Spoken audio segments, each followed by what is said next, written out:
الأولية والإنعاش القلبي الرئوي.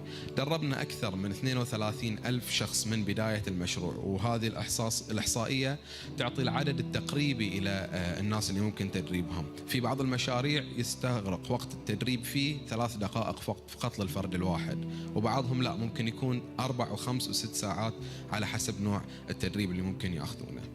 التغطيات الإسعافية تقريبا 3500 تغطية إسعافية وفعالية في بشكل منتشر في مملكة البحرين. احنا نركز بشكل خاص في الحسينيات ودور العبادة على شكل مثل ما نقول احنا بين قوسين وتحت خطين. ليش؟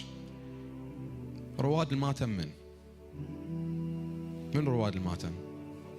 كلنا، ما في أحد ما يروح الماتم.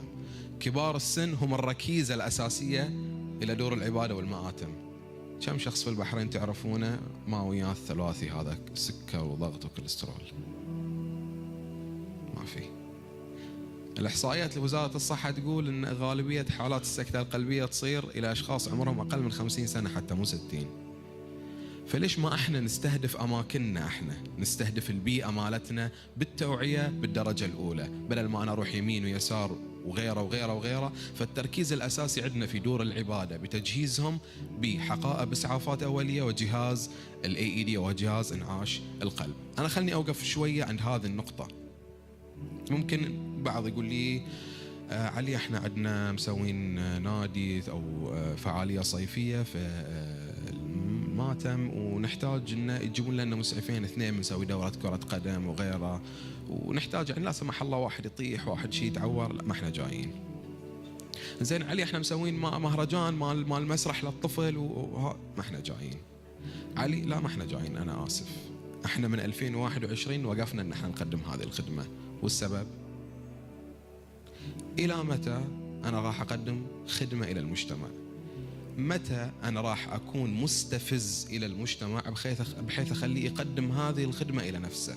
ليش أنا دائما اعتمادي على غيري؟ ليش ما أنا أعتمد على نفسي؟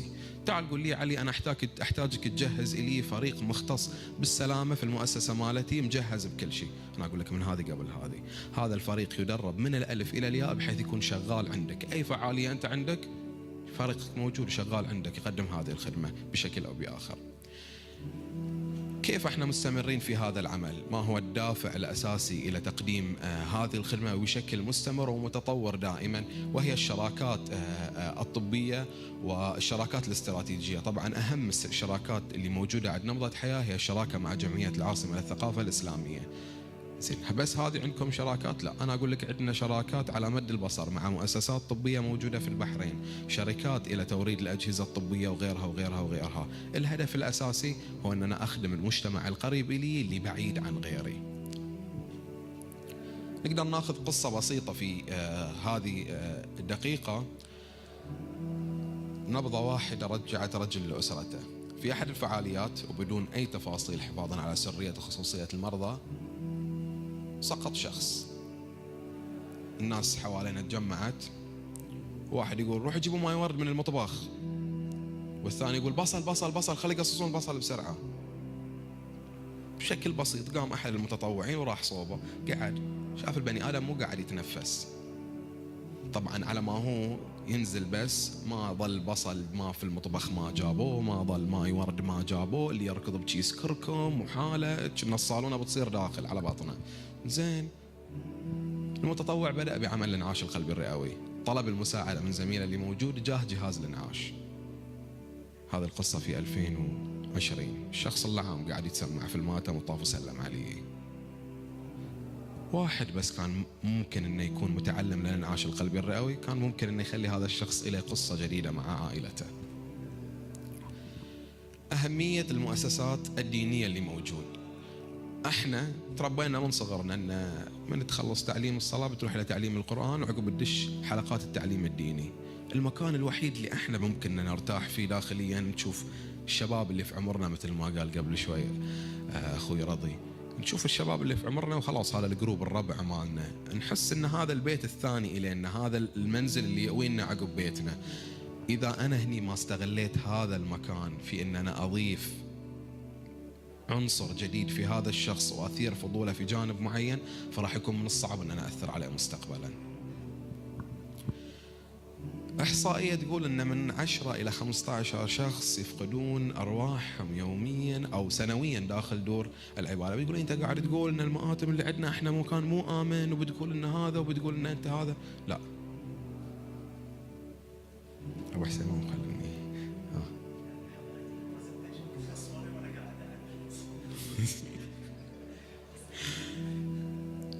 على العكس تماما، إذا احنا حرصنا أن نخلي المأتم هو أكثر مكان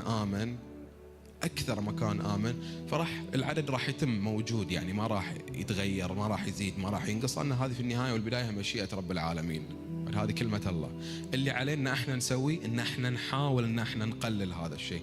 تقديمنا الى هذه الخدمة هو اللي راح يقلل. شو ممكن ان احنا نقدم هذه الخدمة او ان احنا نقلل فعلا هذه النسبة اللي ممكن تصير؟